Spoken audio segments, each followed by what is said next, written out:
बजैबू तो खाना ना दे।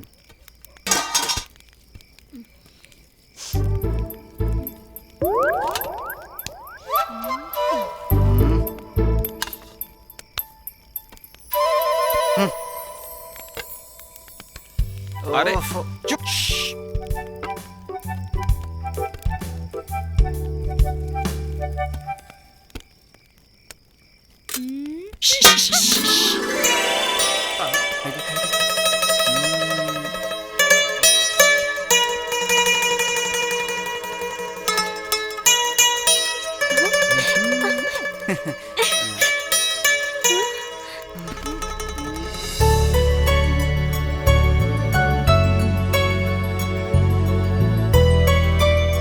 तू खाना खा। आज रोटी सब्जी बनौले बानी, बिहाने चावल दाल बनी। हाँ, खाना खा।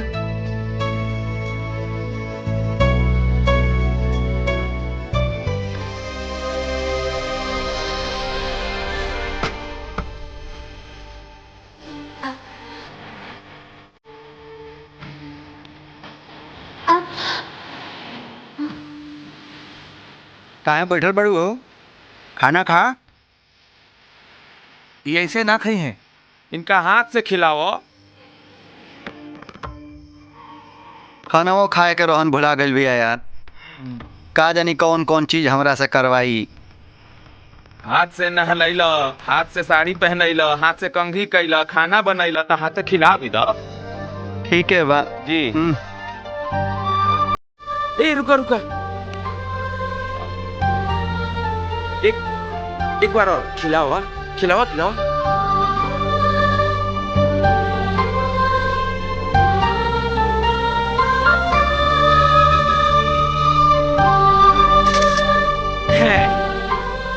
तो आर पूछऊ का खिचिक खिचिक वाली आदत ना जाई। जान बा हमार। और चाही ढेर भूख लागल बा। अभी तो हाथ से खिलावा तड़ा, देखा भविष्य में काका करे के पड़ी। खिलावा खिलावा। आ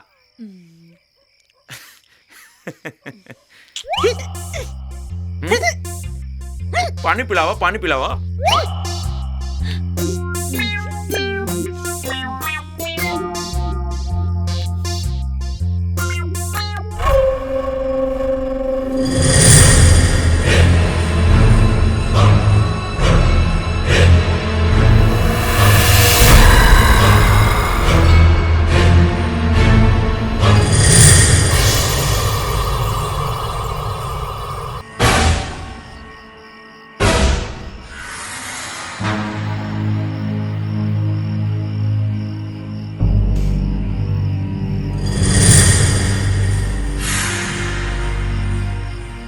ए अली, अली उठा ना। सूते देना यार। अली उठ।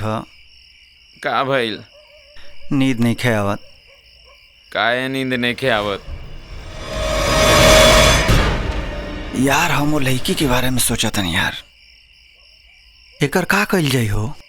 करे के का बा, काल उनकर अखबार में फोटो छपवा दियल जाए, उनकर परिवार वाला आके उनका के ले जाइए। और का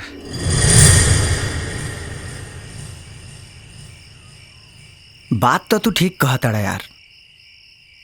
ए लेकिन काल तो हम उनके पूरा दिन मुखिया जी के यहाँ बिजी न रहल जाई यार। उनके यहाँ जौन प्रोग्रामवा बा ओकरा के करे के न बा हो। हाँ, परसों चलल जाई, अभी सूते देना यार। लेकिन जान तड़, काल जौन प्रोग्राम के बाद पैसा मिली न, ओमे से एक आध जोड़ी कपड़ा खरीद ले आवल जाई बढ़िया खान। काल के बाद काल कइल जाई, अभी बहुत जोर से हमरा नींद आवता, सूते द। ठीक बा, सुत। बड़ा कमाई कइले बड़ा तू।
जौना इज्जत का हम ढका तानी वही इज्जत के नंगा कल चाहता रे।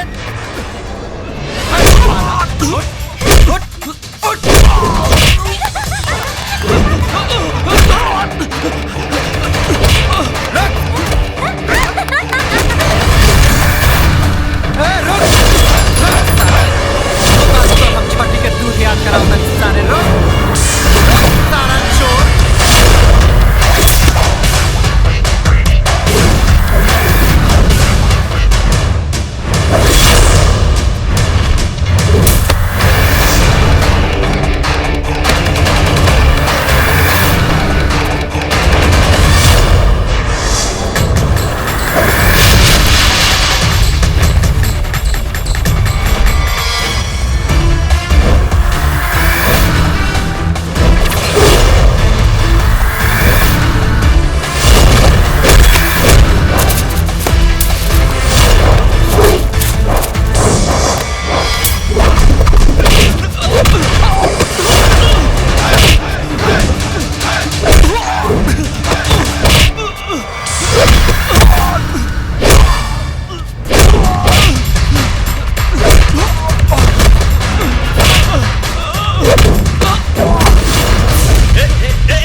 समझा दा अपना बेटा के जौने इज्जत के हम ढके के कोशिश करत आनी इस तरह के नंगा करे के कोशिश करत रहला। आज के बाद अगर हमरे घर की तरफ आंख उठा के देख लेला तो खून पी जाए तोर हम। आय हाय तू खून कैसे पी जाए बा? गंगा जी के पानी हकी चरणामृत समझ के पी जाए बा तू? राजा हम पंचायत बैठाई तोहर गुंडा कर दिया ऐजा ना चली। अरे चुप, चाहे तू पंचायत बैठावा चाहे पुलिस लेके आवा, अगर आज की बात देख ले ना तो तुर जान ले हम। ए राजा बात का बा पहले ही बताई बो। अरे गांव के लोग बा ऊ फैसला करी। हाँ तो करो फैसला, बैठावा पंचायत, बुलावा पुलिस, बुलावा सबके सामने के दूध और पानी के पानी हो जाओ। समझा दिया एकरा के अगर आज के बाद राजा के घर की तरफ नजर उठा के देख लेलस ना तक काट दे। समझाओ अपना बेटा के।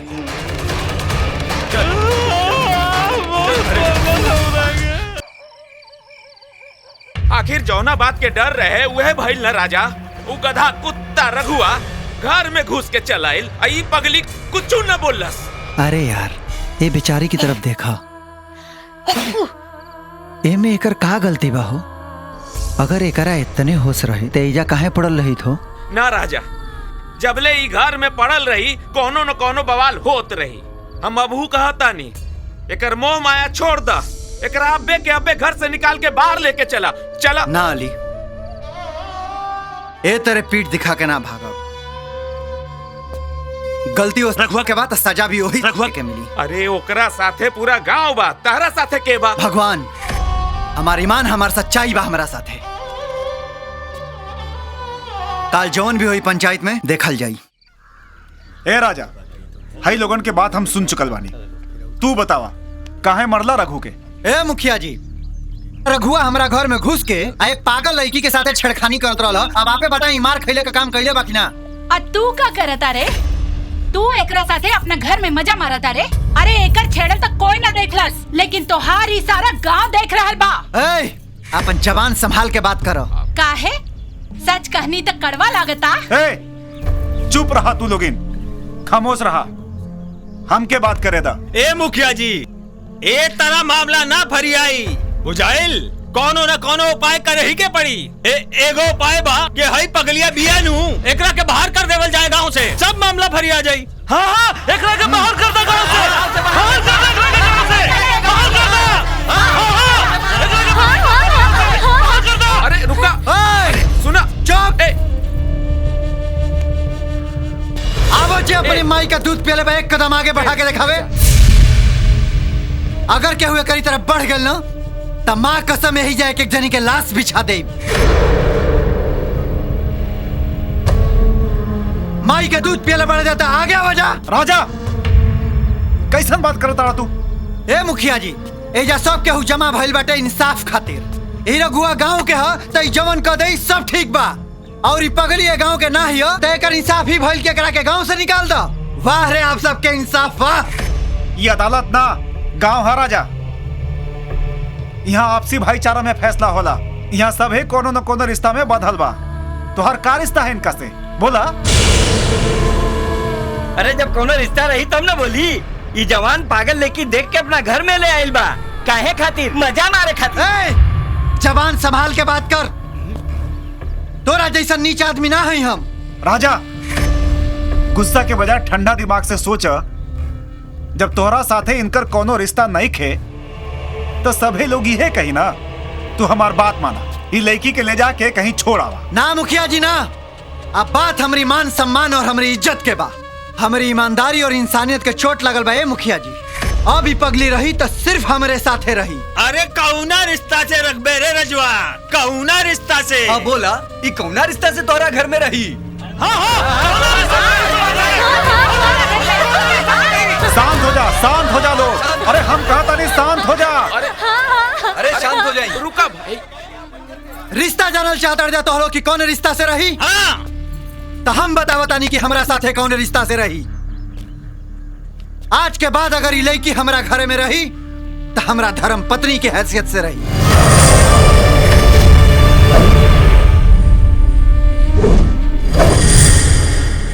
हमरी मेहरारू की रिश्ता से रही। हम बियाह करब एकरा से हम। अरे बाह रे बाह, चित्त भी तोर और पट भी तोर। जब तोर कोनो दाल न गलल हता एकरा के अपन मेहरारू बना के मजा मारे खातिर रखबे अब तू? ए बुढ़िया, अपन जबान संभाल के रखना तो खींच के तोरी गटाई में लपेट दे। ई लड़की कल भी गंगा जल की तरह पवित्र रह लिया। ई लड़की आज भी गंगा जल की तरह पवित्र बिया। ई लड़की आगे भी गंगा जल की तरह पवित्र रही। काहे से कि हम राजा भरी पंचायत में कसम खाता नहीं, ई वादा करता नहीं कि जब तक ई सही ना हो जाए तब तक हम इनका संगे कोनो भी पति पत्नी वाला संबंध स्थापित ना करब।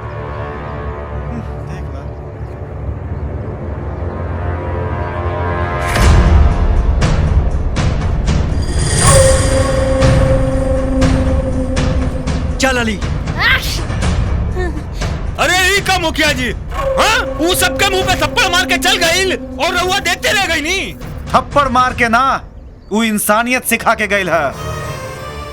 हम सबके उनकर विरोध ना, उनकर साथ देवे के चाहिए।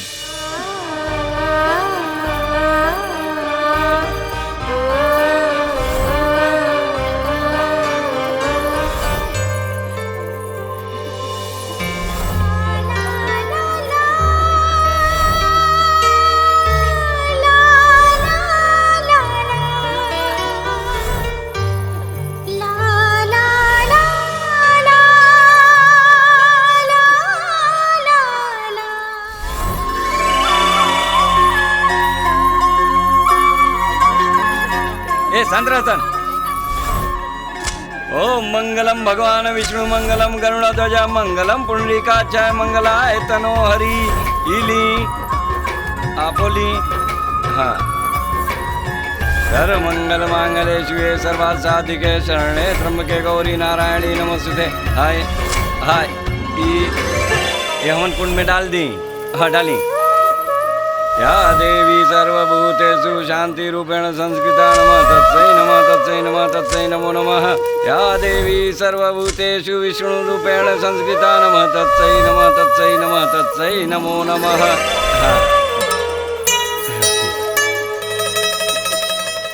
बोला सियापति रामचंद्र की।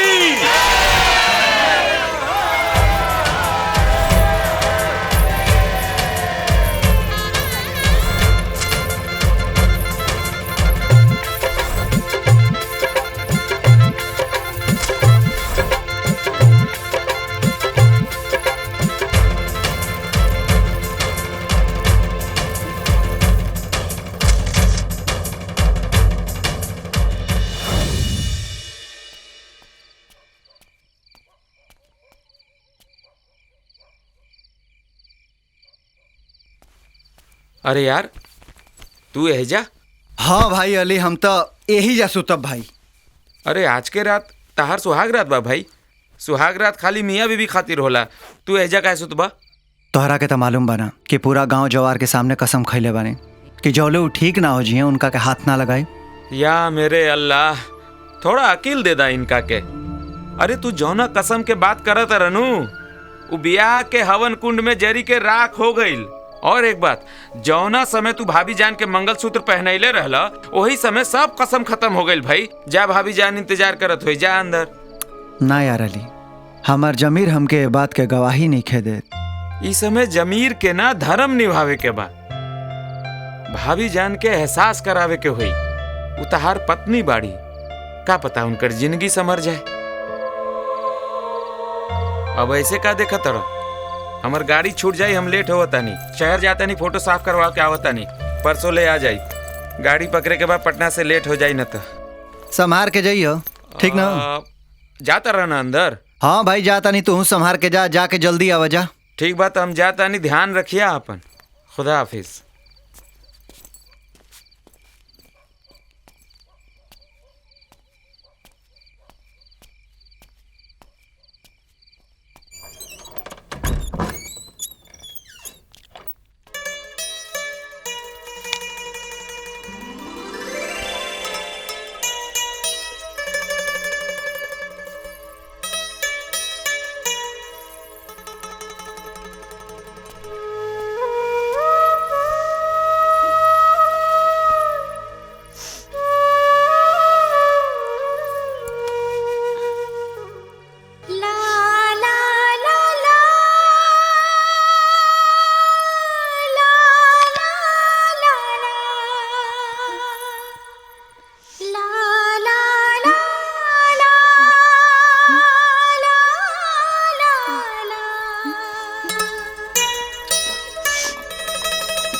रुक, कौन है रे तू? रुक, रुक, कौन है रे? मुंह दिखाओ, कौन है तू? रुक, रुक, काया डरपोक लड़की पे हाथ उठाओ तारे। रुक, खोल, खोल।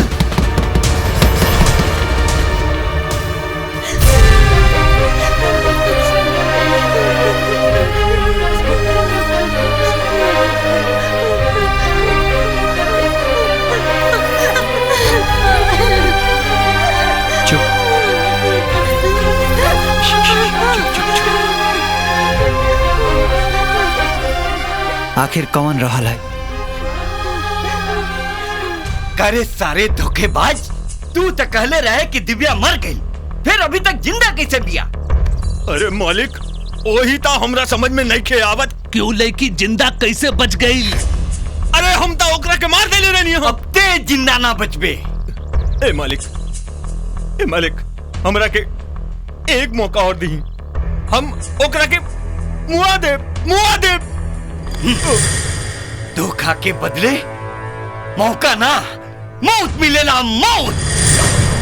ए मालिक, हमरा के मारबा? अरे हमरा के मारबा? अगर हमरा के मारबा नू तो हमरा मौत के साथे साथे ऊ राज भी दफन हो जाई जे हमार दिल के भीतर बा। कैसन राज? का जानत बाड़े तू? यही कि ऊ कौन बा जे दिव्या मैडम से ब्याह कैले बा? कौन है वो बदतमीज जो दिव्या के मान में सिंदूर ना अपन मौत के लकीर खींच ले बा? राजा नाम है ओकर मालिक। अरे वो हमरे गांव के बा। हम ओकरा के अच्छा से जाना तानी, अच्छा से। बस एक बार वो मौका दे दी हमरा के, हम ओकरा के साफ कर दे। ठीक बा, एक मौका देता नहीं, लेकिन तू ओकरा के अगर ना मार सकले तब तोर मौत निश्चित बा। एक खातिर की मालिक हमरो के ना छोड़ी। अरे मंगल भवन मंगल हरि आद्रबहु सुदशरथ अजीर बिहारी।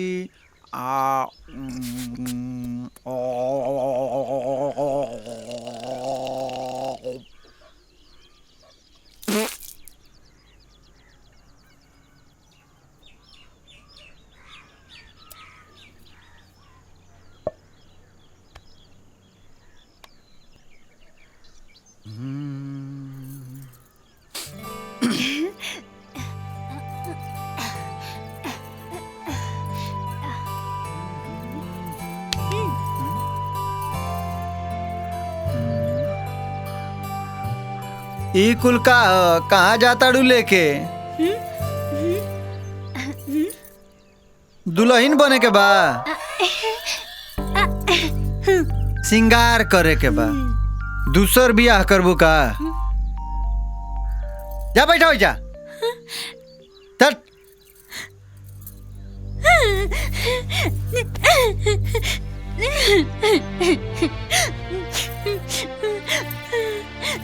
हे भगवान, ई नया ढंग सीख गईली मुंह भी झुकावे के।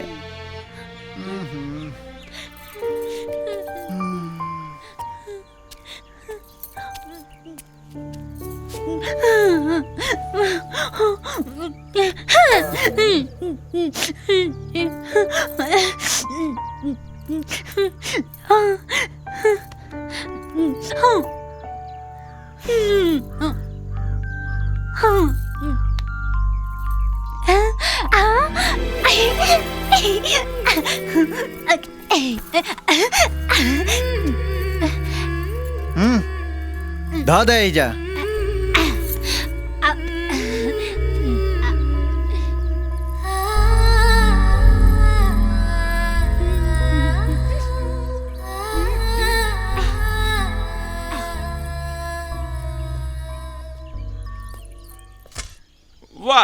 मेहरारू के सेवा हो रहल बा हो। अरे सेवा ना यार, डांट देनी है तो मुंह बिचुका के बैठ गई लिया।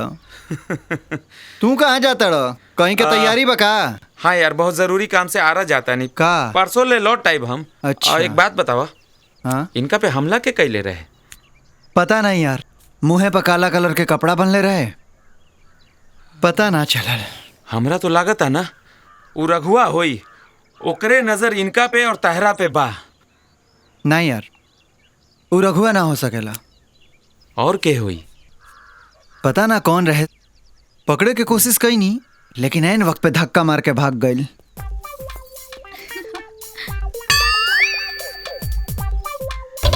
आई हो दादा।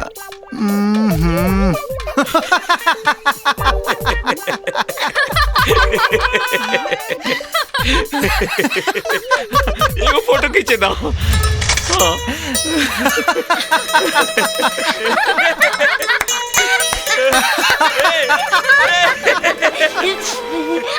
जाए मर्दे, तोरा चक्कर में वो सुंदर मुंह के छछुंदर बना देनी। एक बार फोटो खींच दे।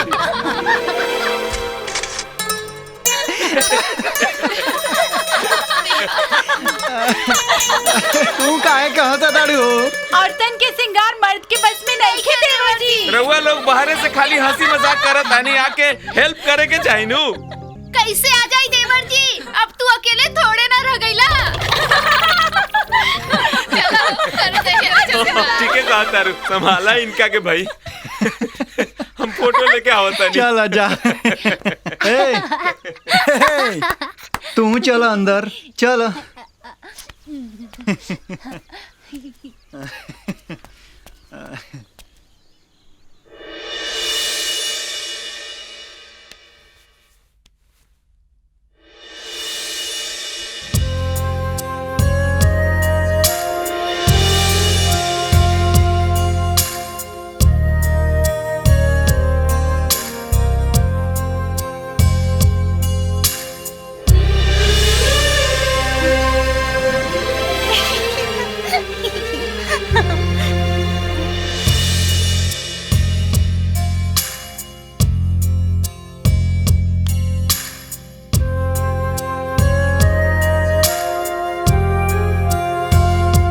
भाई देखा, पीछे से दम कैटरीना कैफ लागत अड़ा ना। हाँ मने आगे से भी लौकत बड़ा, मतलब इला बेटा,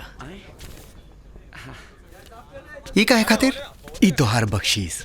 बख्शीश? ऐन मौका पे आके हमारी इज्जत बचा लेला। तोहार कला के मोल तो ना चुका सकीला, एके उपहार समझ के रखला।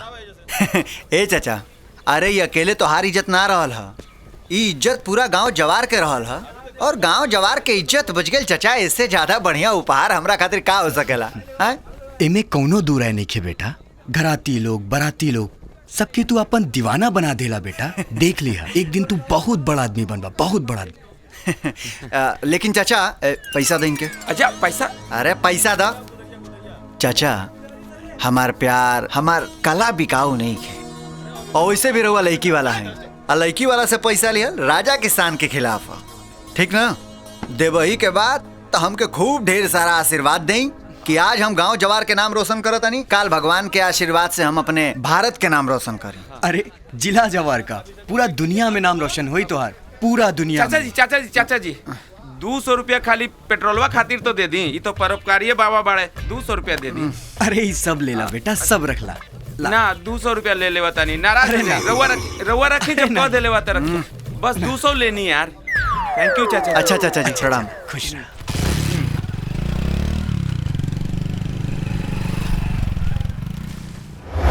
यार कुछ भी हो, महुआ के दारू के बात ही कुछ और हो।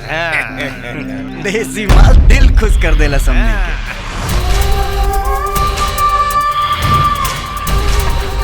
के। कौन भी है रे?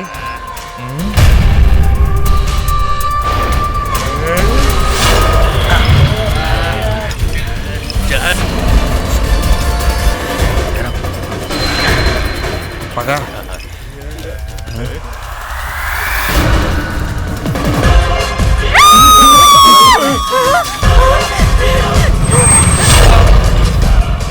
का भइल हो? ई तरह गाड़ी काहे रोक देला? अली, तोहरा के केहू के चीखे के आवाज सुनाई देला सका?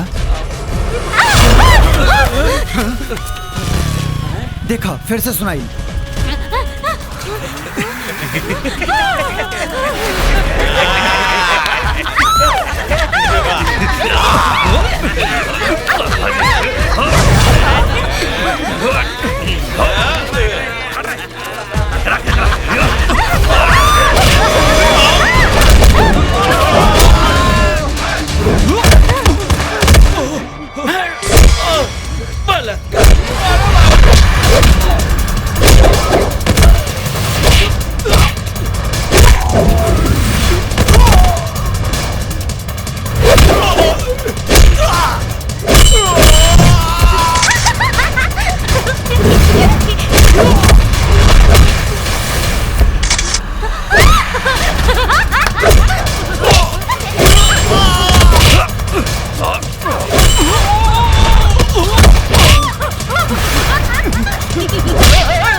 ए का नाम हो? ए कहाँ जइबू? कहाँ घर हो तोहार? हाँ कहाँ? ये तो बोलते नहीं है। हाँ अब दिखाई नहीं के देत। पागल बाड़ी पागल।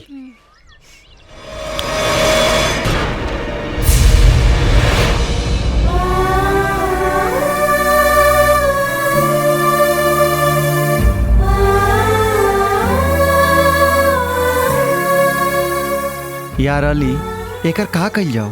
अरे यार का करबा, बिना मतलब के मुसीबत गले पड़ जाई और न जाने कौन बाड़ी कहाँ से आयल बाड़ी। सुना कुछ ऊंच नीच हो जाई नू तो तू फंस जेबा। छोड़ा इनका क्या, चला। बात तो तू ठीक कहता, लेकिन अली बेचारी भोली भाली बिया, क्योंकि घर के इज्जत बिया। ए हाल में एकरा के ऐसे छोड़ल ठीक नहीं खे बुझात। अरे तो का करबा?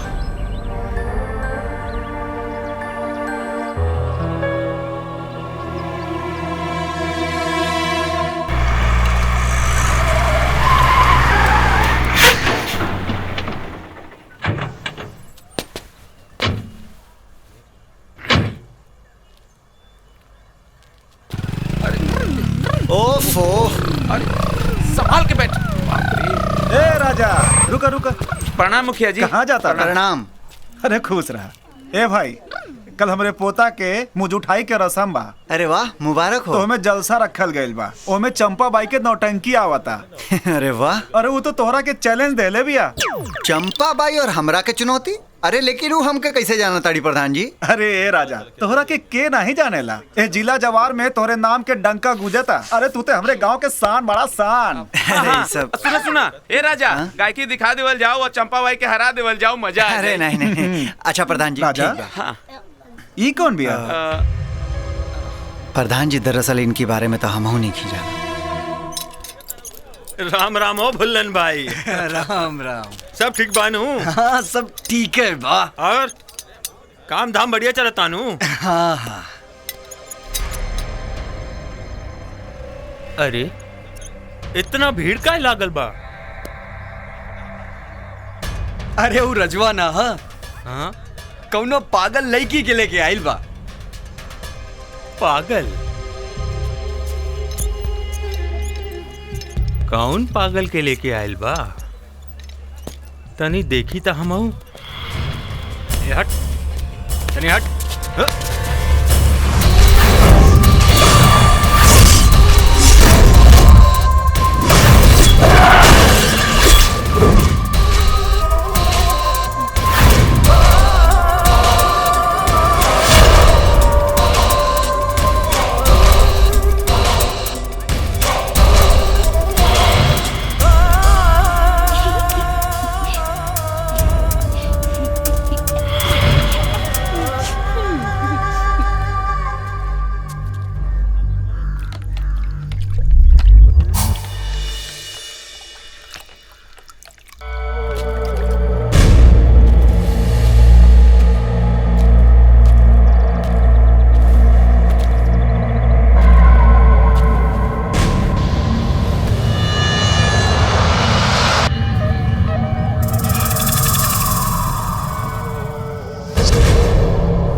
देखत अड़े रे सारे थे?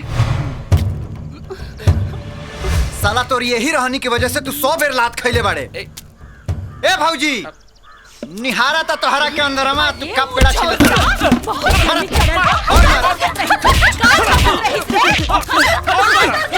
अरे हमने कितना मारा भाई?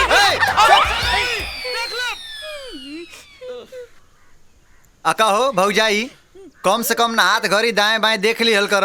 अरे एकरे जैसन गांव में 50 गो आवारा बानस तो सबके बदन दिखावत चलबू। ऐसन कुकुर की वजह से सबका इज्जत तार तार हो जाला। जा अरे आइंदा जबे न अहिया तो देख ली हल करियो। आजू झांकता काल दूसर झांकी। अरे का कर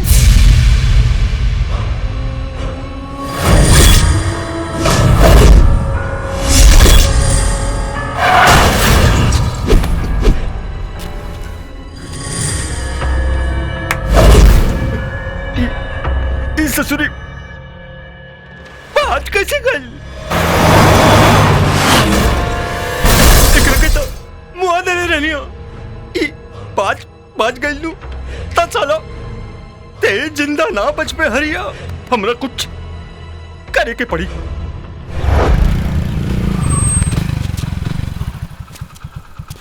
उतरा।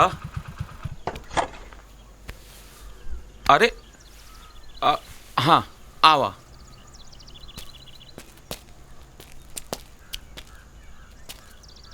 चलो आवा। चलो अरे आवा ना भाई। आवा।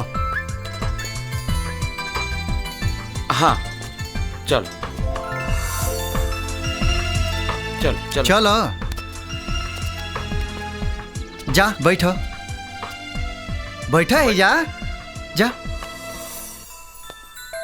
बैठो। सुना, अपना गला में बहुत बड़ा मुसीबत मोल ले ले बड़ा। अरे कैसन मुसीबत यार? हाँ अरे इहो केहू की घर का बेटी केहू का इज्जत ही है। जब तक एकरा के केहू ढूंढे नहीं खे आवत 2 रोटी खा के पड़ल रही कोनो कोना में। अरे कोनो लइका नहीं खे, लइकी बिया लइकी। देखा जवान बिया सुंदरो बिया। लोग का सोची तहरा बारे में? लोग का सोची या काना सोची एकरा से हमरा कोनो मतलब नहीं खे यार। हमरा इतना मालूम बा कि कोनो मजबूर का मदद कईल सबसे बड़ा सबाब के काम होला। इतहार जो बड़ बड़ ऊंच ऊंच बात बा ना केकरो समझ में ना आई। ई गांव है, आश्रम नहीं खे। अली अरे हमरा के केहू समझे या चाहे ना समझे, तू समझा तड़ा ना यार। हैं देखा देखा ये बेचारी के, एकरा से मजबूर लाचार केहू बा हो।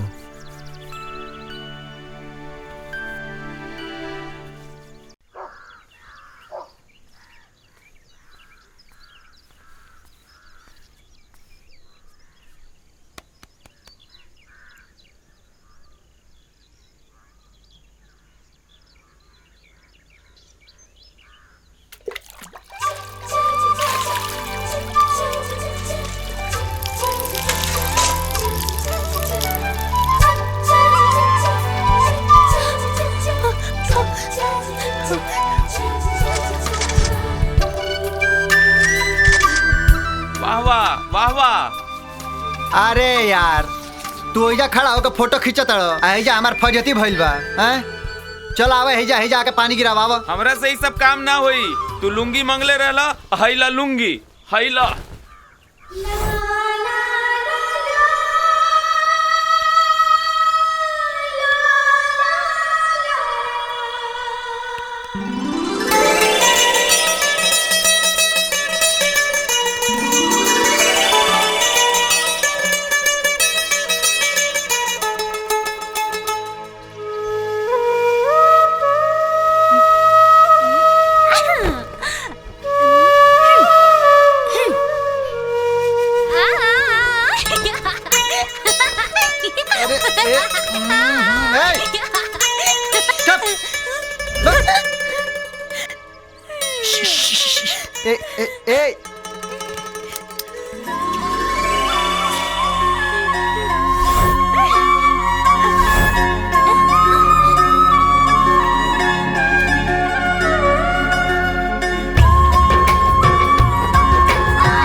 जरूरी रहे यार। टाइम तो देखा यार कम से कम। हाँ हाँ, हम ना सुधरब। जा।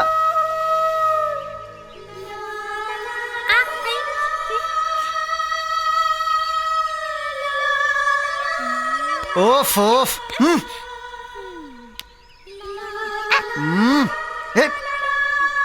चुपचाप बैठो। तोहरा और कुछ आवेला फोटो खिंचला के अलावा? बड़ा मस्त पोज रहा है भाई, अच्छा लगा था। अरे बाप रे बाप, ये दूगो ना ई दर्जन भर ढील पलले बड़ी हो। बहुत सही भाई। ए मर्दे, आई फोटो वोटो निकालल बंद कर, जाके तनी नींबू वाला चाय बनाव। हाँ, दूध खत्म हो गए। जा। रउआ खूब मेहनत कैले, बड़ा हम ही बना दे तनी।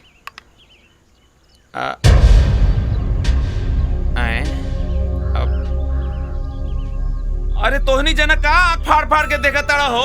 कभी लड़की नहीं के देख ले बड़ा का? जा अपना घरे। ए राजा, जल्दी नीचे आजा, भीड़ लग गई हो।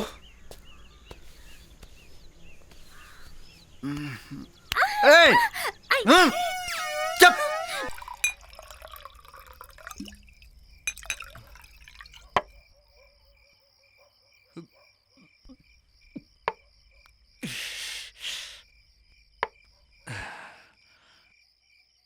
तो ठीक कहत रहा रिया भाई।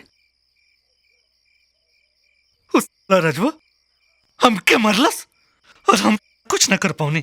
मरलस कि कुत्ता लेखा दौड़ा दौड़ा के मरलस, भरल पंचायत में इज्जत उतार देलस। मरलस, अगर हम होती नू तो ओकर गोटी बोटी काट के अलगे कर देती। अरे काटल तो हम चाहता नहीं, गुरिया गुरिया काटल चाहता नहीं, लेकिन क्या करी? हम अकेले क्या कर सकता नहीं? अकेले हम मर गए बानी, हम बानी नू तोरा साथे। तू साथ देबा हमार? अरे मर्दवा, अब कितना साथ दे, दोस्त बनी नू। ठीक बा, तू कहता रहता तो हर बात मान लो बता नहीं। हाँ, मौका मिलते हलाल कर दिया जाए। ला बुर्बक लेखा फिर बतिया बताड़े, मौका मिलते हलाल कर देवल जाई। मौका खोजला से ना मौका मिलेला, फिर आज से बढ़िया मौका ना मिली। आज रजवा के दोस्त जबानू अलिया ऊ शहर गइल बा। सरवा पगलिया सूतेले भीतर कमरा में और रजवा सूतेला बाहरी अंगना में। ठीक बा, तो आज लगे मार दिया जाए। पहले रजवा के मुआवल जाई, फिर उस ससुरी पगलिया के। पगलिया के? हाँ रे मर्दे, पगलिया के। एक है सारा झगड़ा और फसाद के जड़ते हुए पगलिया बिया। अच्छा,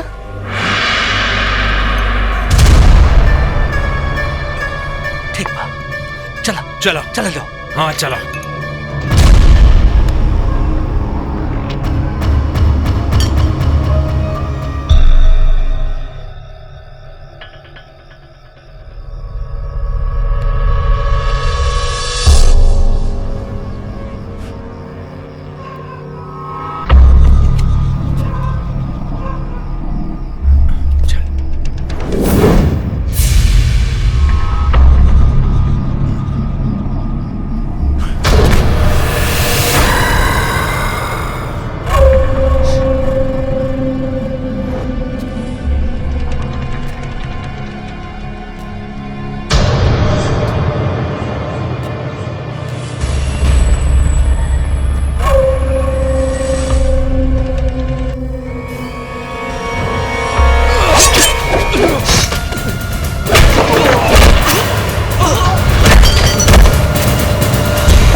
जात अपने माई के दूध पियला बड़ सा रुका सन।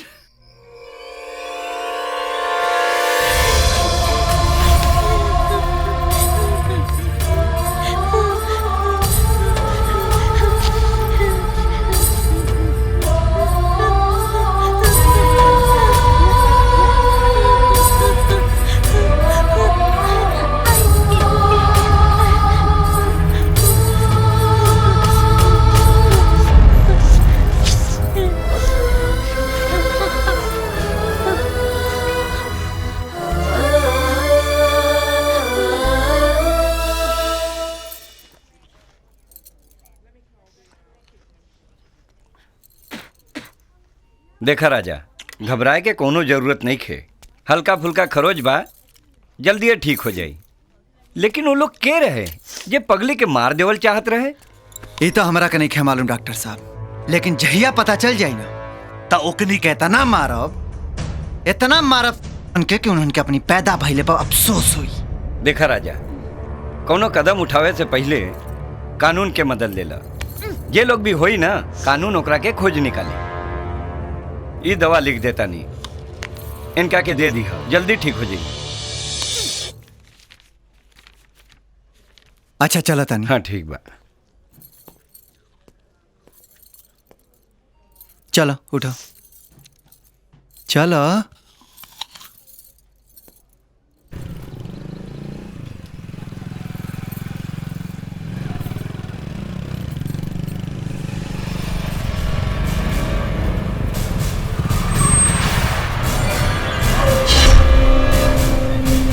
कारे रघुआ, रास्ता कहाँ रोक के खड़ा बड़े? लात खा के तोर मन ना भरल हा? मन कहाँ भरल? हौ जन तोरा से लेके बिया ना, ओकरा के जबले अपन रानी ना बनाइम ना तबले हमार मन ना भरी। कारे ए रघुआ, जबान संभाल के बात कर। हमार पत्नी ही आई। लेकिन अब वो तोर पत्नी ना रही, कैसे कि ओकरा के हम अपन मेहरारू बनाई। रघुआ चिल्लो मत, अकेले नहीं किते हमरा के मार के भाग जाइए। तोरा के मारे खातिर यमराज हम लेके आयल बानी। कालिया भाई, निकलो बाहर।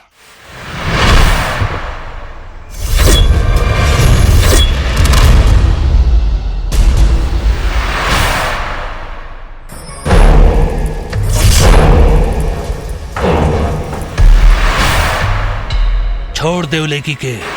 एक और साथ निभावे खातिर कसम खैले बानी। पत्नी ही हमार। ते तक इहे मरबे। राजा के मारे वाला अभी ये धरती पर पैदा नहीं खे पाए।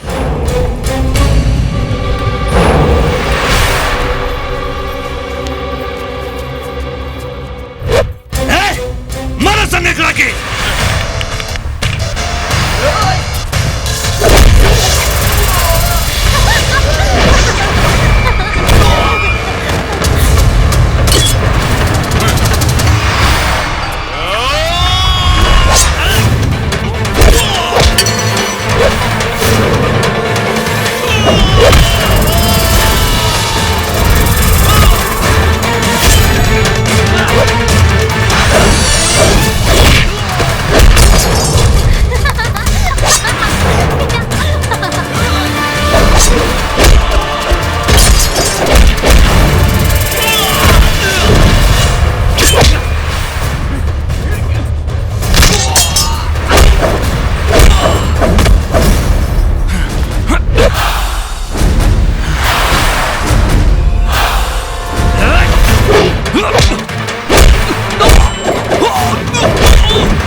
ले चाचा जी कैसन पानी रहुआ? अब तो ठीक बा।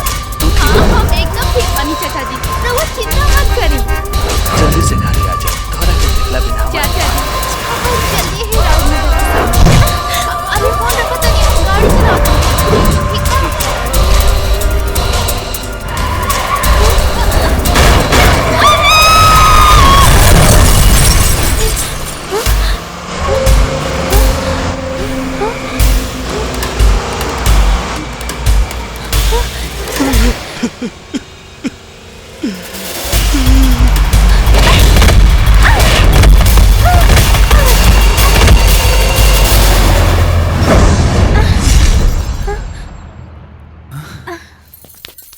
कुकुर भाग गल। चलो घरे चलो। Excuse me. Excuse me. Excuse me.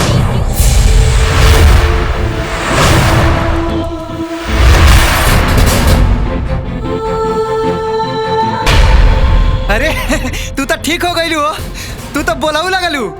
अरे अलिया के पता चली तो खुश हो जाई। चला घरे चला। Who are you? Who are you? अरे हम तो हर पति राजा। पति? कौन पति और कैसन पति और काहे का पति? हमार नाम दिव्या है, दिव्या बुझाइल।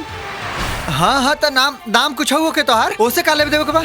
तू हमार मेहरारू हो, हम तोहार पति हैं। हाय हाय हाय देखा, हाय मंगलसूत्र। हाँ हाय हाय हाय अपनी हाथ का चूड़ी देखा और अपनी मांग का सिंदूर देखा। हम पति हैं तोहार राजा राजा। लिसन, अपन औकात मत भूला। तहरा जैसन आदमी हमरा घर में नौकर बाटे, नौकर। पति।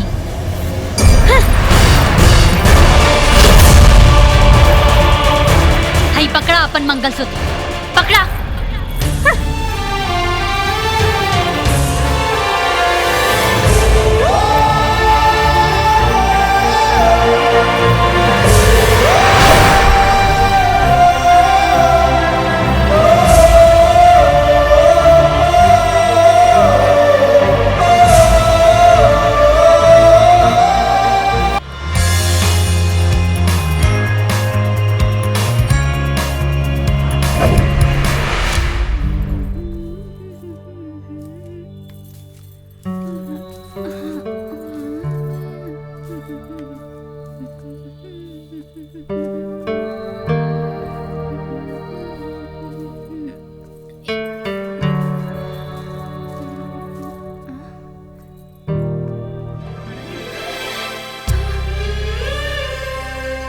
मैडम जी। हाँ? चंपा? मैडम जी रुआ आ गई नहीं। चाचा जी, चाचा जी देखिए मैडम जी आ गई नहीं। दिव्या जल्दी आई। देखिए मैम साहब आ गई नहीं, जल्दी आई चाचा जी। देखिए ना मैम साहब आ गई नहीं घरे। दिव्या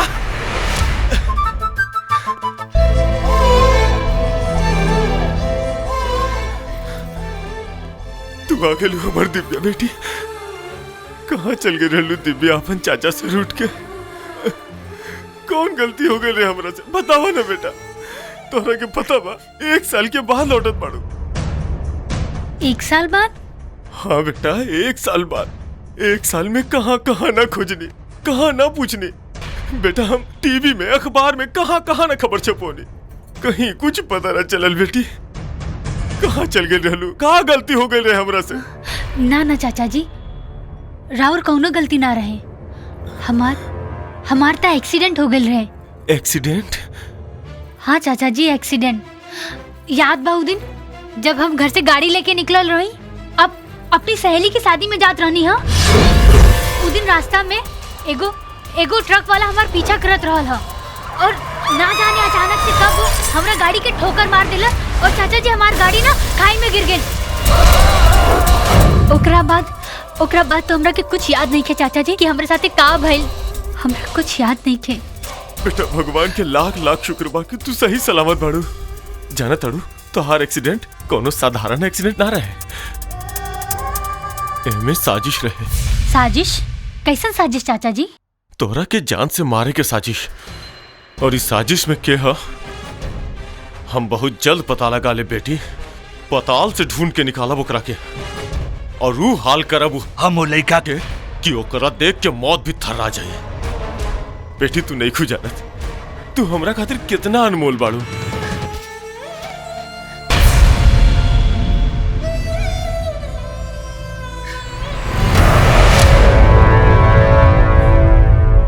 ये सब कहा बेटी? सिंदूर? चाचा जी ई सिंदूर ई चोट, चाचा जी हमरा के तो कुछ याद नहीं है चाचा जी।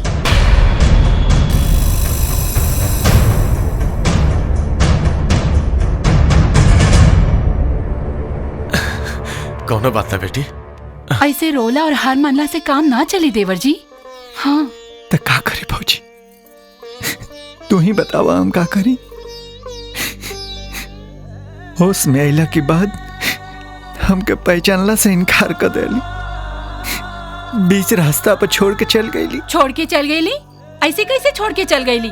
बियाह कैले बानी देवर जी, कोनो मजाक ना होई हो अपन बड़ बाप के बेटी, लेकिन रउआ खातिर एगो मेहरारू बिया मेहरारू।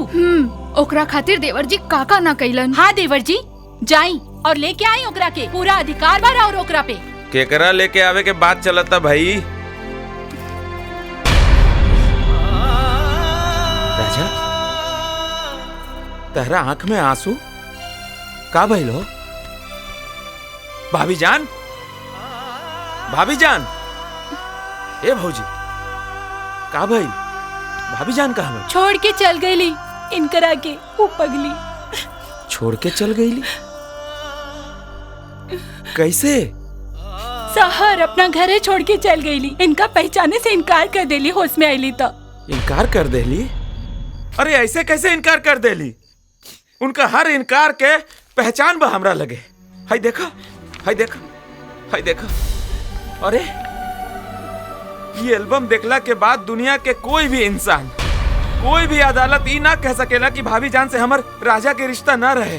हाँ। हे राजा, अरे तहार इंसानियत के एक एक तस्वीर हम ये एल्बम में सजा के लेके आइल बानी यार। चलो तो चल के दिखावल जाए भाभी जान के और उनका परिवार के, और पूछल जाए कि का मतलब होला सिंदूर के और का अहमियत होला मंगलसूत्र के। रोआ जीन यार, तेरा के हम रोते नहीं के देख सकता नहीं। चुप हो जा, चुप हो जा। या अल्लाह, हम अपन दोस्त के आंख में कभू आंसू न देखनी। चुप हो जा, चुप हो जाए देवर। सब ठीक हो जाए भाई, चुप हो जाए। सुना तू चुप हो जाए देवर जी। चले के तैयारी करा यार, चलल जाए। हाँ, जाके लेके आई उनका। शहर चलल जाए।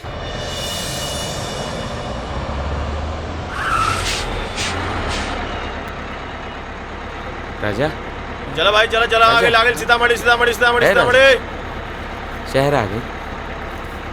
चल, का सोचा था? चल चल।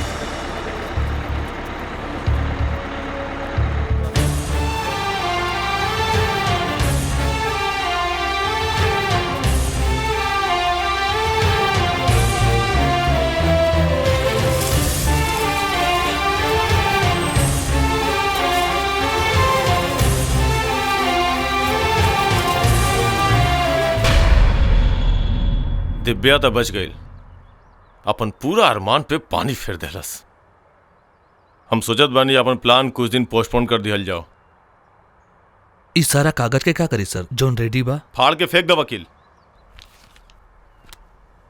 जब तक दिव्या जिंदा रही सारा प्रॉपर्टी हमरे नावे ना हो सकेला, जब तक कि दिव्या के नेचुरल मौत ना हो जाए। और साजिश के तनिको भनक मिली ना तो एक को फूटी कौड़ी ना मिली। ना हमारा पति बन सकीला और न तू लोग करोड़पति। लेकिन सर, लेकिन वैकिन कुछ ना वकील।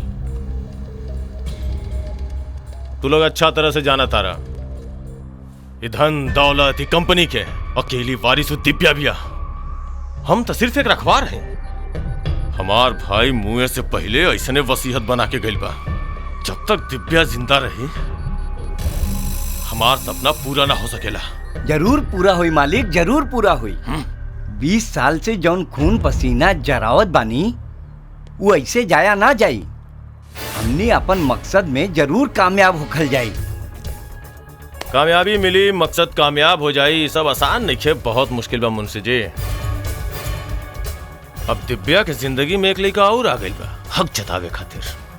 रहुआ बिल्कुल टेंशन मत ली सर, ऐसन ऐसन केस बनाइब और कानून के जाल में ऐसन फसाइब ओकरा के कि जिंदगी भर जेल के चक्की पीसी चक्की और ओकर कल शादी ब्याह एगो साजिश और धोखा साबित हो जाई। हाँ मालिक, जब दिव्या वो रिश्ता के माने के तैयार नहीं खे तो डर कौने बात के बा? वो तो खुदे उससे नफरत करत बिया। औरत के दिल कितनों पत्थर के होके प्यार मोहब्बत के गर्मी ओकरा पिघला दिला। ऐसे पहले कि मंगलसूत्र और सेनूर के एहसास दिव्या के मोम बनाते हुए ओकरा से पहले वो लड़का के रोकल जरूरी बा।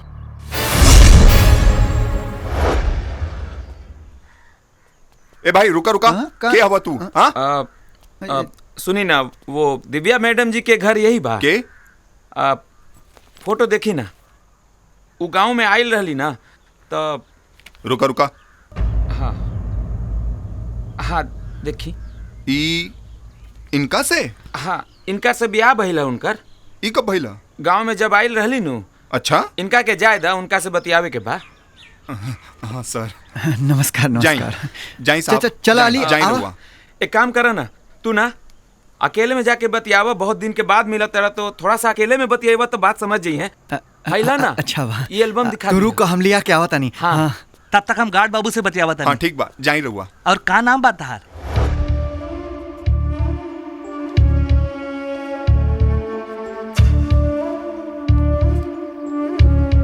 चंपा, तोहरे के ना आज मस्त जोक सुनाओ तानी। अबे अबे आइल बा व्हाट्सएप पे। हाँ तू हंसत हंसत ना तोहर पेट फूल जाए एकदम पगला। हाँ सुनाई। तू और यहाँ का करे आइल बड़ा तू? अरे हम तोहरा के ले जाए आई नहीं हो, तोहरा के बतावे आई नहीं है कि तोहार हमार रिश्ता का बा। हाय देखो, एमे उ सब सबूत बा जौन हमार तोहार रिश्ता के सच्चाई बताई कि हमार तोहार रिश्ता का बा। और एमे उ फोटो भी बा हो जौन ई साबित करी कि तू हमार धर्म पत्नी हो। याद करो ना, सब याद आ जाई तोहरा के। याद करो, हाय देखा तारू होई। एमे उ मंगलसूत्र बा जौन तोहरा गला में बांध के हम कसम खैले रहनी कि जिंदगी भर हम तोहर साथ निभाई। सेनूर का डिबियो बाटे जौन गांव वालन के सामने अग्नि के साक्षी मान के तोहरा मांग में भरले रहनी। एमे चूड़ी कंगन सिंगार के उ सब सामान बाटे जौन चीख चीख के कहत आटे कि तू हमार धर्म पत्नी हो। ल ल है देखा देखा है। खबरदार, हम तोहार पत्नी ना हैं और हम तोहरा की ना पहचाने ली। कैसे नहीं खुजाना था? 6 महीना तोहरा के लेके हम कौन कौन दशा से अपन दिन गुजरले बानी हम जानत तानी। केकरा केकरा से कैसन कैसन विवाद पैदा भइल, सब कुछ झेलनी तोहरे खातिर। 6 महीना के रिश्ता बाद देखा कहा थड़ी की पहचानते नहीं। खामोश! कौनो दुख ना उठौले, फायदा उठौले हमार भतीजी के। पागल देख के मांग में सिंदूर भर देले ताकि आके कर जायदाद पे हक जमा सके। ए साहेब माफ करो, अरे हमने के गांव के सीधा साधा और गरीब लोग हैं। जाओ, हमन के दौलत से ज्यादा प्यार के रिश्ता के समझे नहीं जा, बुझे नहीं आप? हम सब जाना तनी तोर होशियारी और इस शादी के पीछे तोर काम मकसद बा, ई हम सब जाना तनी। 1 मिनट लागी, सिर्फ 1 मिनट। अदालत में ई साबित कर दे कि शादी तोहरे एगो साजिश रहल दिव्या के दौलत हथियावे खातिर। ए साहेब बस बहुत हो गई। अरे हम कोनो तुम्हारी अदालत से ना डरानी हो, हम डरानी तो खाली दिल की और भगवान की अदालत से डरानी। और आज हम अपनी मेहरारू के लेके जाई, बस देखा तानी के चुप बंद कर अपन बकवास। नाली के कीड़ा गोबर में रहे वाला इंसान राजेश्वर के ललकार रहल बड़े। सिक्योरिटी ए हाय देखा तो तोरा सामने हमरा के निकाला तालो। कहां ले जाता हमके? ए छोड़ हमके, कहां ले जाता रे हमके? ए छोड़ हमके।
छोड़ दो भाई।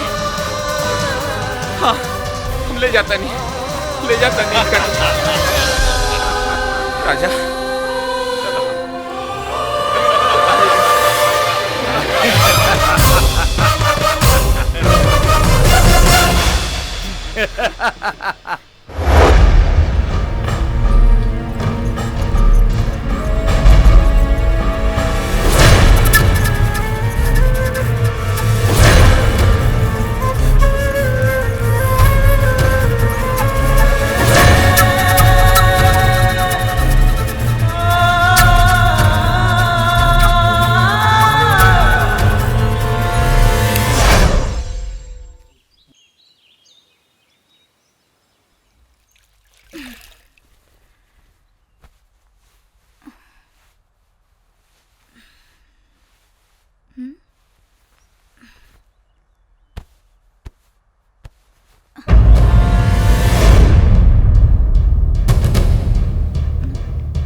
मेम साहब, ओ मेम साहब, ये एल्बम और गठरी हमके हॉल में मिलल बा। ले जाके कचरा के डिब्बा में फेंक दे। यहाँ काहे लेके आईली हो? मेम साहब, हम तो कचरा उठावे नहीं, लेकिन ये कचरा ना हा, केहू गरीब के प्यार हा, ओकर इंसानियत और रिश्ता के निशानी हा मेम साहब। चंपा, वो आदमी के साथ हमार कौनो रिश्ता नहीं खे और तू हमरा के सिखावा मत। जाके अपन काम करा।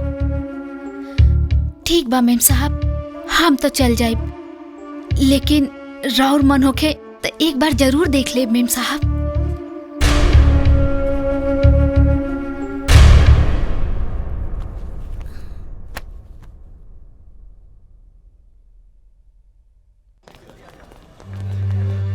इस सब के जिम्मेदार हम बानी राजा।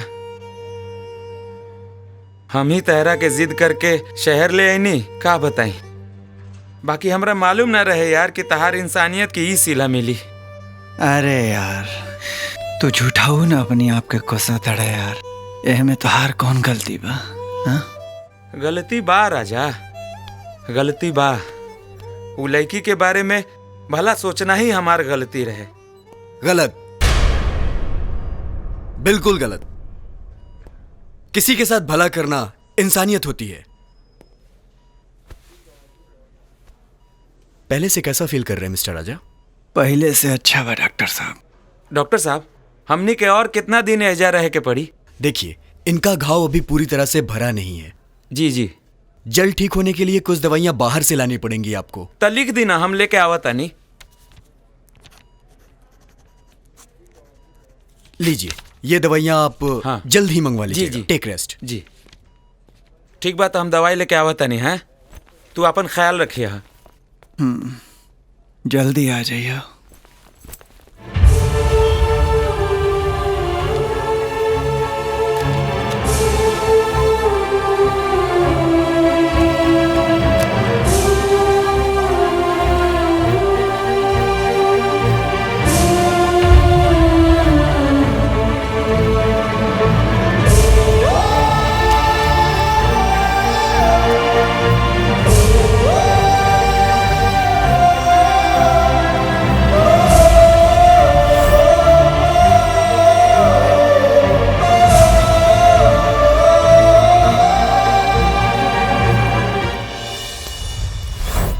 भाई साहब, भाई का बात बा?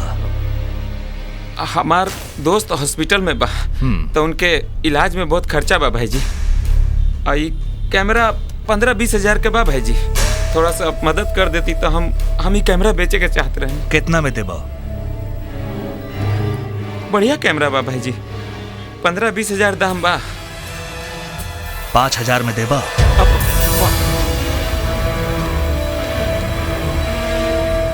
दे दी भाई जी। दिला कैमरा दो।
ऐसे का सोचत बड़ा? अरे ये सिर्फ पर्चा नहीं के, अल्लाह मियाँ हमनी के दुआ कबूल कर ले बड़े। और हमरा के पूरा यकीन बा कि तू ही कंपटीशन जीत के रहबा। लेकिन अली, लेकिन कुछ ना, दिखा दा अपन हुनर दुनिया के, बता दा जमाना के कि तुहार झोरी में एगो अनमोल हीरा बा, हीरा। लड़की के घर से तोहरा के उठा के बाहर फेंक देवल गई ना।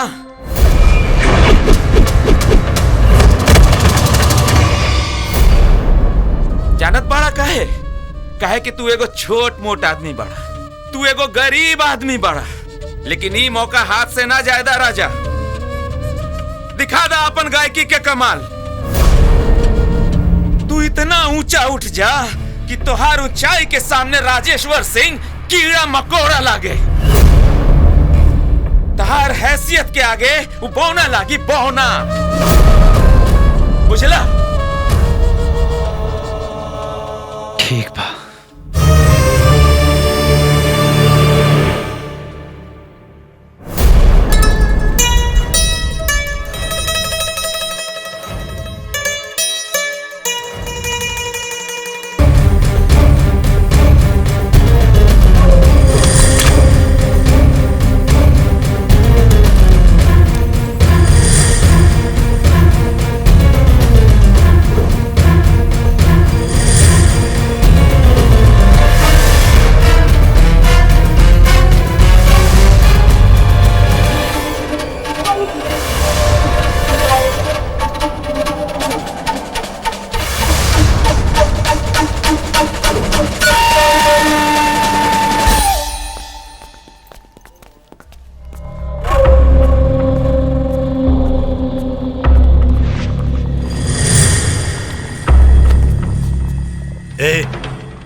मरीज कहाँ गई?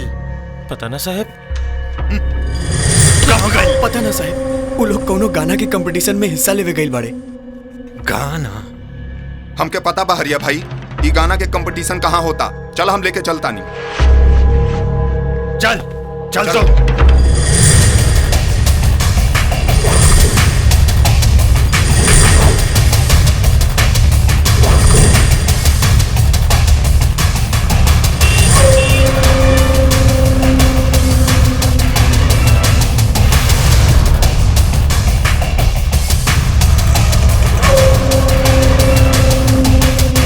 ए राजा, आप हाइला काउंटरवा पे फीस जमा कर दी है ना? जा। ये पैसा कहाँ से आइला हो? तू छोड़ा ना कहाँ से आइला पैसा, तू अपन गायकी पे ध्यान दा बस। तो हर कैमरा कहाँ गई? बेच दिया ना कैमरा। तू बहुत बड़ा आदमी बन जाएगा ना तो ऐसा कैमरा ढेर सारा आ जाई। चला काउंटरवा पे फीस जमा कर दिया, अब फॉर्म ठीक से भर दिया, ठीक बा? जा जा।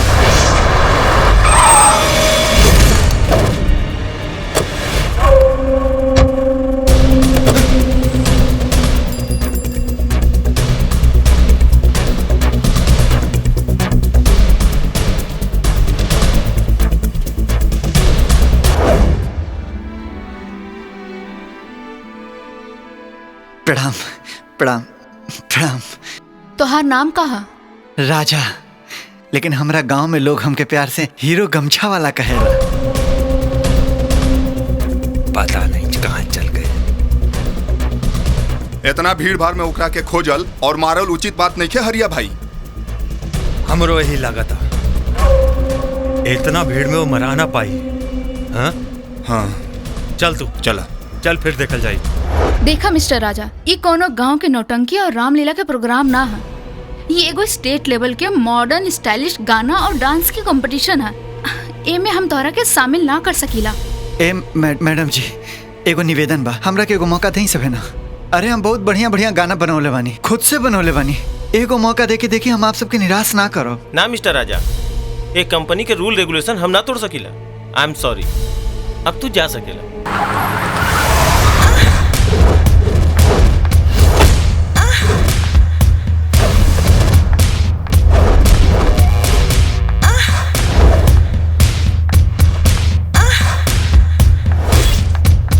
ए साहब हमार बात समझे के कोशिश करी ना। अरे हमार गाना जब हम जिला जवार में गावे नी ना तो खूब धूम से बाजेला। लइका बच्चा बूढ़ से सब हमार गाना गावेला। हाँ, रहुओं सबके बड़ा पसंद आई। एगो मौका देके देखी सब। हमने कहने ना तो हर सिलेक्शन ना हो सकेला तो ना हो सकेला। जाइए वहां से।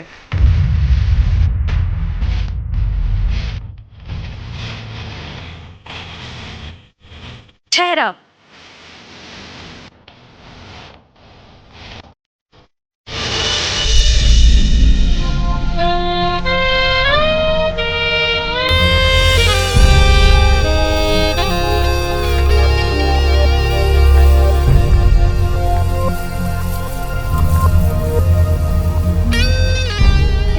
प्रतिभा हुलिया के पहचान ना होला, हीरा कोयला में और कमल कीचड़ में ही पावल जाला। हम तोहार कंपोज कईल गाना जरूर सुनब, काहे कि ई कंपनी के नया कलाकारन के तलाश बा जौन कुछ नया कर सके।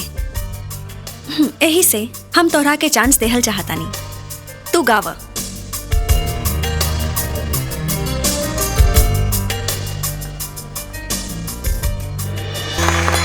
क्या बात है?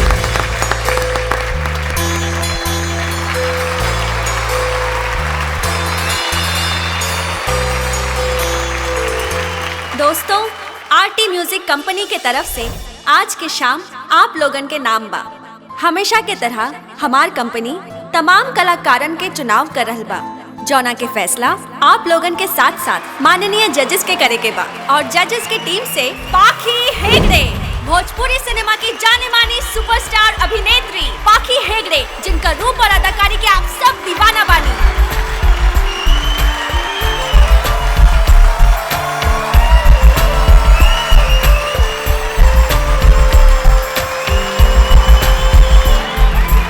और दूसरा जज बारे भोजपुरी सिनेमा के जाने माने संगीतकार छोटे बाबा, और साथ ही भोजपुरी सिनेमा के जाने माने स्टार कलाकार राकेश मिश्रा।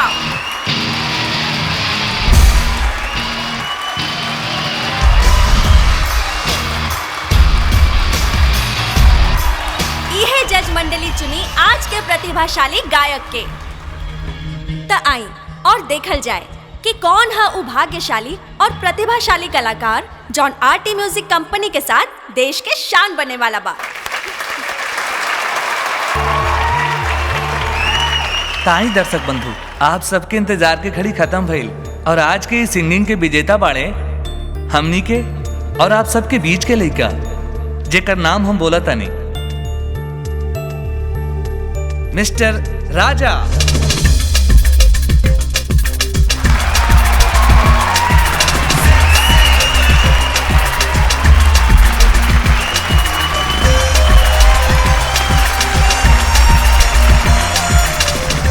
राजा, तू बहुत ही अच्छा गावेला। ये देखा एक कंकड़ से पत्थर के पहाड़ बन गई। हम पहले ही कहत रहनी ये चिंगारी बा, एकरा 16 बने से पहले ही मसल डाला। अब तक निहारे खातिर भी गर्दन उल्टा करे के पड़ी। अब तो ओकर तू लोग एक बाल भी ना उखाड़ सकेला। मुंह बंद कर, सफाई मत दे सफाई। हमार गलती बा, हमार गलती कि तोरा पे और हरिया पे भरोसा करनी अब ना होई। अब हम खुद ही ओकरा के रास्ता से हटाई। अरे इस संपत्ति खातिर हम का ना कहीं अपना जान से प्यारा भैया और भाभी के मरवाई। ए भैया हमरा के माफ कर दिया भौजी। हमरा के पुलिस कोर्ट कचहरी में पैसा पानी की तरह बहा करके हत्या के एक्सीडेंट में बदलवानी। और तौर अपन सगा भतीजी अपन दिव्या के जान से मारे के कोशिश करौनी, लेकिन फिर भी वो बच गई। लेकिन सारा के सारा पासा उल्टा पड़ गई। सारा पासा हमारा उल्टा पड़ गई। क्या करी?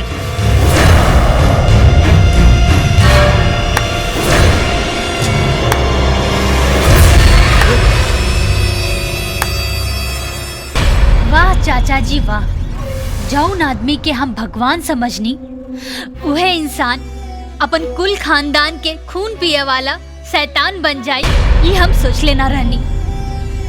चाचा जी, पैसा के भूख रवा के इतना पागल बना देलस कि हमार माई बाबू के मरवा देनी।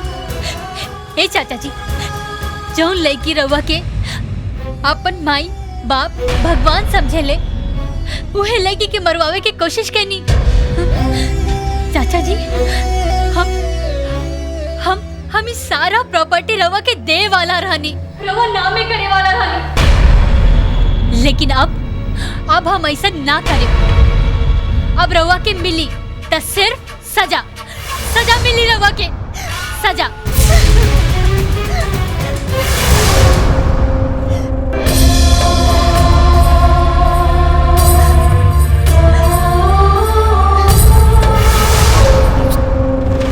अब तुम्हें करे के पड़ी जवन हम ना चाहत रहनी।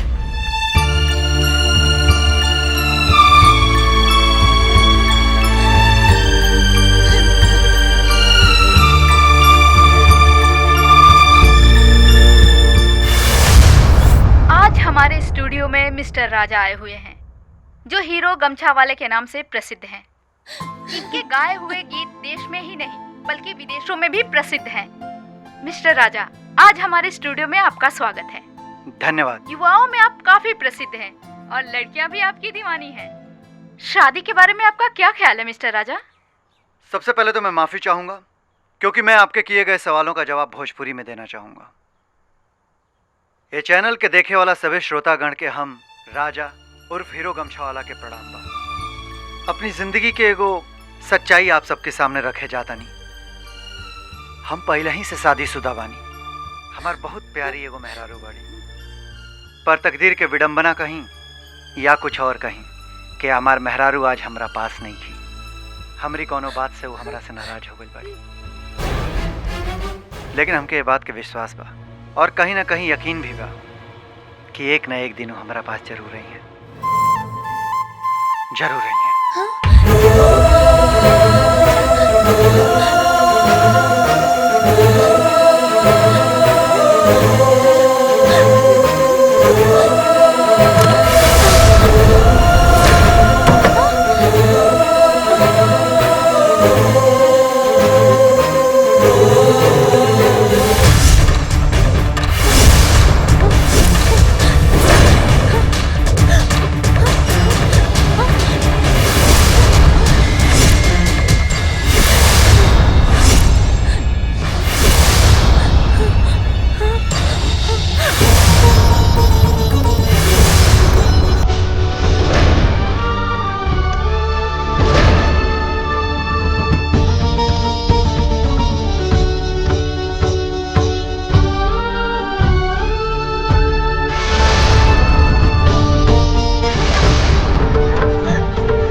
राजा राजा राजा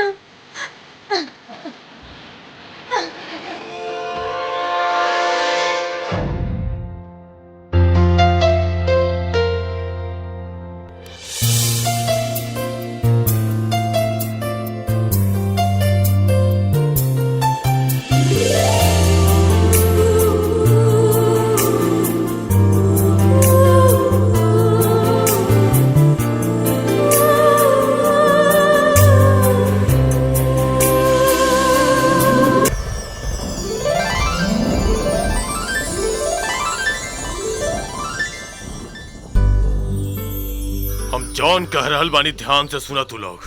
इस घर के चप्पा चप्पा पे खड़ा हो जा लोग। हमार मर्जी के बगैर कोई चिड़िया नहीं घर से बाहर जा सके ना अंदर आ सके, बुझला?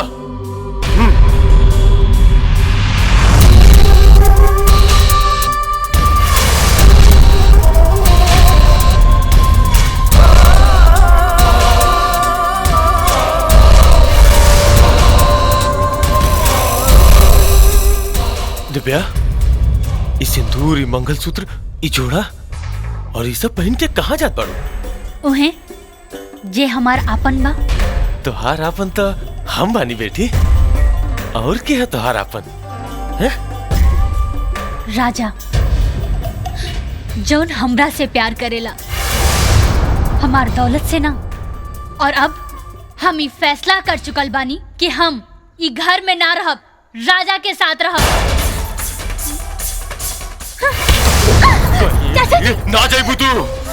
इस घर के चार दीवारी ही तोर दुनिया बा, और तोर जिंदगी का फैसला हम करब, सिर्फ हम, कोई राजा महाराजा ना। और अगर कोई राजा महाराजा बीच में आई ना तो ओकर रूह हसर करब, जो करा देख के मौत भी काबू ठीक। चल चाचा जी छोड़ हमरा के, चाचा जी हमरा के राजा के पास जाए दी। चाचा जी, चाचा जी, चाचा जी, चाचा जी।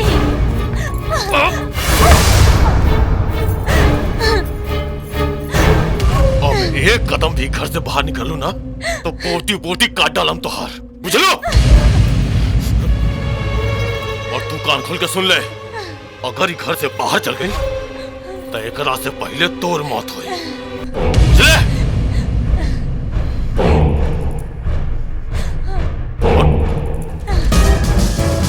चाचा जी, चाचा जी।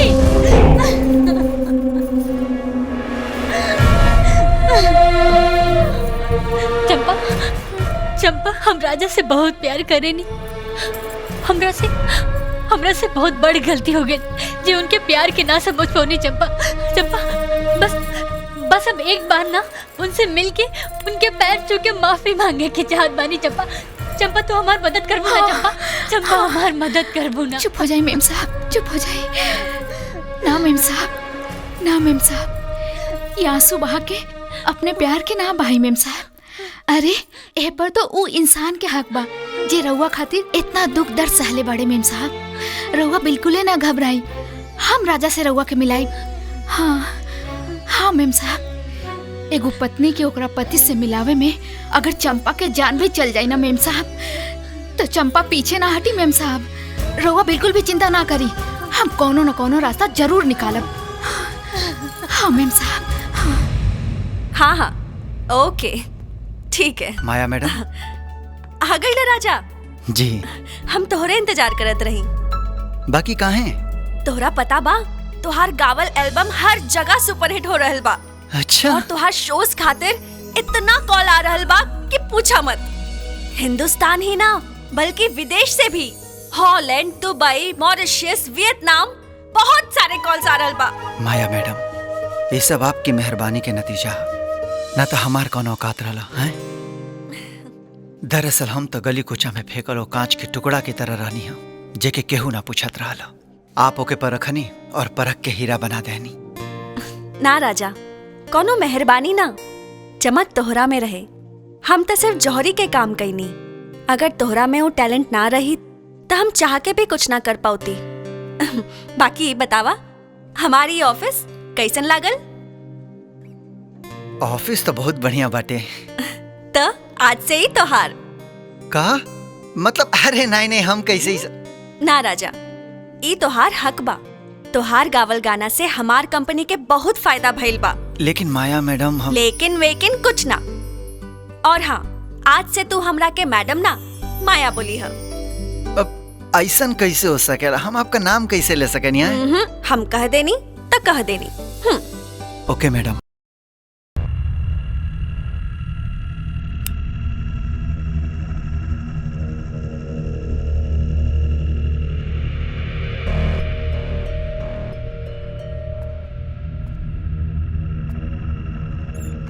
राजा,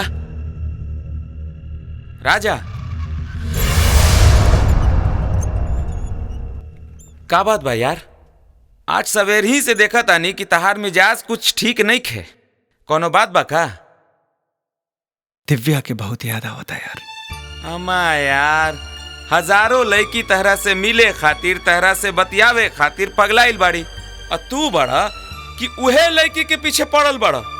अरे वो तहरा के भुला चुकल बाड़ी यार, तू ओकरा के भुला जा। कैसे भुला जाए यार? हाँ? अरे मेहरारू ही है हमारू, बियाह कैले बानी हम ओकरा से, कैसे भुला जाई? आ उहे मेहरारू तहरा साथे का कैले बाड़ी याद बानू? याद बा, बहुत बड़ा एहसान कैले रहे वो हमरे ऊपर। अरे वही के ढूंढे खातिर तो हमें शहर में आई। अगर इस शहर में ना आइल रहती ताज हमरा के इनाम, धन, दौलत, इज्जत, शोहरत कुछ ना मिलल रही हो। बहुत बड़ा एहसान कैले बाड़ी हमरा ऊपर, बहुत बड़ा एहसान। अच्छा, तो माया मैडम तहरा खातिर कुछ ना कैली, हमहू कुछ ना कैनी। जौन कैलस उ लड़की कैलस। अली, वो लड़की हमार प्यार परिवार है, और माया मैडम और तुम, अरे यार तो लोग हमार पूजा हवा जा यार। रहे दा, हमरा भगवान बनेला के कोनो जरूरत नहीं खे। हम दोस्त बानी, दोस्ते ठीक बानी। अब पूजा करे के बानू तब माया मैडम के कर, जो तहरा के फर्श से उठा के अर्श पे बिठा देले बाड़ी, और दिन रात तहरे बारे में सोचा ताड़ी। तहरा मालूम बा ना, कल माया मैडम तहरा संगे प्रोग्राम देवे जात बाड़ी। मालूम बा हमरा। अरे बहुत मजा आ गई आज के प्रोग्राम में। हाँ बोला बोला। बिल्कुल सही कहा तानी। आज तक तो हम अकेला ही प्रोग्राम करत रहनी है, लेकिन यकीन मानी आपके साथ मिलल प्रोग्राम में मजा आ गया। अरे तू बहुत अच्छा डांस कैला। धन्यवाद। अच्छा हम ऑफिस चलो थे, रितेश ठाकुर आयल बना आरा का शो लेवे के बाटे। अच्छा, ठीक ना? आप काम खत्म करके ऑफिस आ जाए। ओके हाँ चलो अली। हाँ हाँ जी, खुदा हाफिज। माया मैडम, माया मैडम मुंबई में कराऊंगी। हाँ हाँ बिल्कुल। हाँ सुनी, माया मैडम।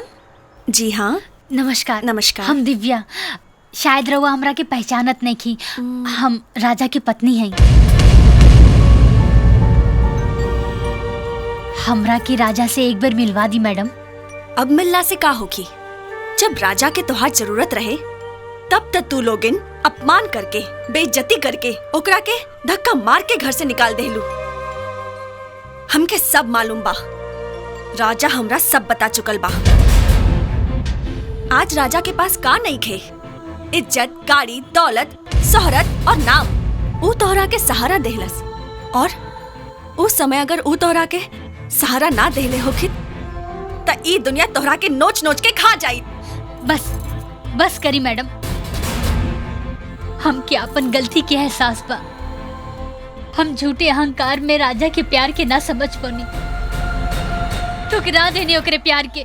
बस बस मैडम, एक बार हमरा के राजा से मिलवा दी मैडम। हमरा पे उपकार कर दी मैडम, बस एक बार हमके हमारा राजा से मिलवा दी प्लीज। राजा तोहार जिंदगी से जा चुकल बा, फिर भी हम ओकरा से बात करब। हाँ ठीक बा मैडम, ठीक बा।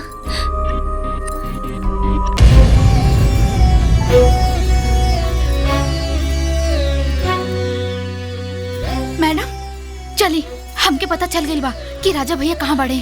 सच में? हाँ। ठीक बा। कहाँ? चली वही जा। बाहर बढ़ेगा? हाँ चलो। मेम साहब रुकी। मेम साहब रउआ बिल्कुल चिंता मत करी, राजा भैया के गाड़ी एजे से जाई। पक्का ना? हमार विश्वास करी।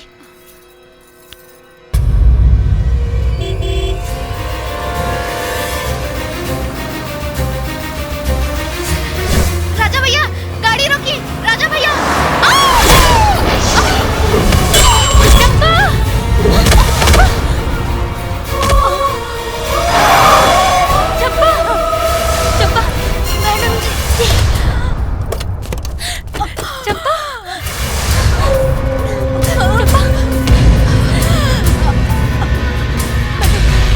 हमके कुछ ना हुई चंपा।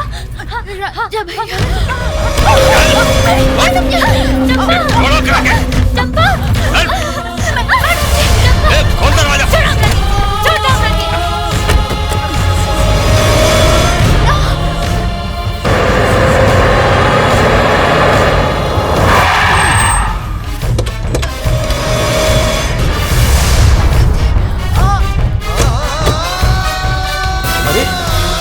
अब के कोई उड़ा के गइल बा लागत। अरे इत चंपा ही है यार। इत चंपा ही है, दिव्या के घर के नौकरानी। का चंपा? ए चंपा, का हो गइल हो? साहब जी, वो मेम साहब के ना। का भइल मेम साहब? राजेश्वर जी के आदमी उठा के ले गए बड़े। कहाँ? अपना फार्म हाउस पे। भाभी जान के बारे में का कहलस?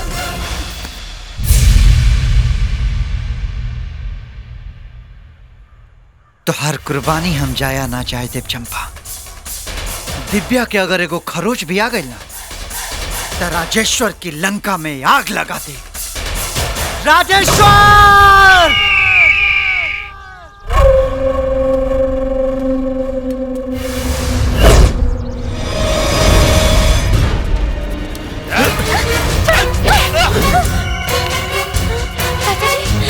चाचा जी प्लीज प्लीज चाचा जी हमके हमारे राजा के पास जाए दी। चाचा जी प्लीज प्लीज चाचा जी हमके हमारे ताकि तू अपन सारा दौलत तू भिखारी के सामने डाल दे।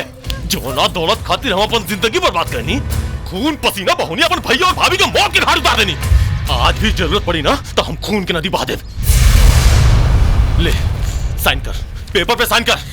ना हमरा तोरा पे भरोसा नहीं के। का पता ई पेपर पे साइन केला के बाद तू हमरा के भी हमार माई बापू जैसन मार देबा। अरे कैसन बात करत बाड़ू बिटिया, ऐसन कुछो ना होखी, एकर गारंटी हम लेत बानी। तोरा के केहू ना मारी। द पेपर पे साइन कर, अपना राजा के संग जा। नाराज मत होखी मालिक, आपकी दौलत चाहिए, अब बिटिया रानी के राजा चाहिए। ये पेपर पे बिटिया रानी साइन करके रउआ के दौलत दे देता नी, और रउआ राजा के दे दे इनकर जीवन साथी बा। बस ठीक बा, हमके मंजूर बा। ठीक कहनी न बेटी, ऐसा कुछो ना होखी। ले साइन कर, इनका के दे दो। ले साइन कर, कर हैला और बिटाला अपन बुक, लेकिन हमके प्यार से और इज्जत से डोली में विदा कर दी।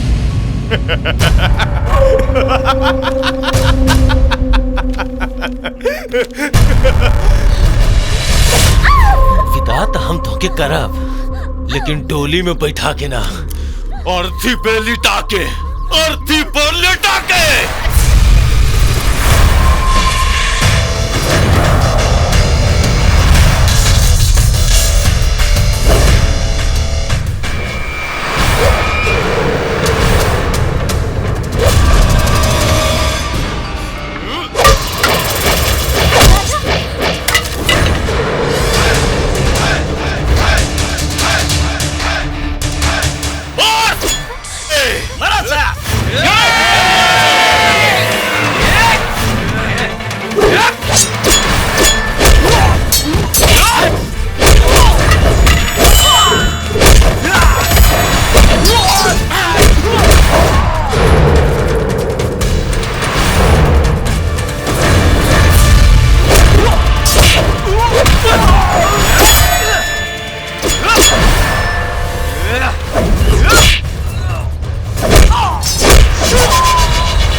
मैडम जी का कर देनी मैडम जी।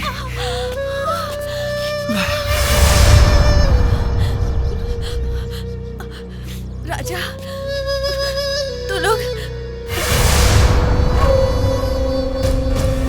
राजा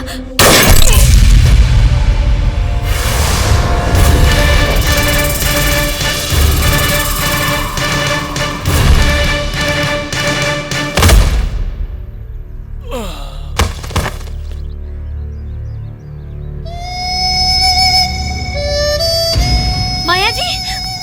राजा तोहार संग जिए के खुशी तो हमरा के ना मिलल, लेकिन तोरा के देखते हुए तोहार गोद में मरे के हमरा के सुख मिल रहा बा। ऐसा मत कहो, ऐसा मत कहो, तोरा के कुछ ना होई। मैडम जी। दिव्या। हाँ माया जी। राजा हमेशा तोहार रहे और हमेशा तोरे रही।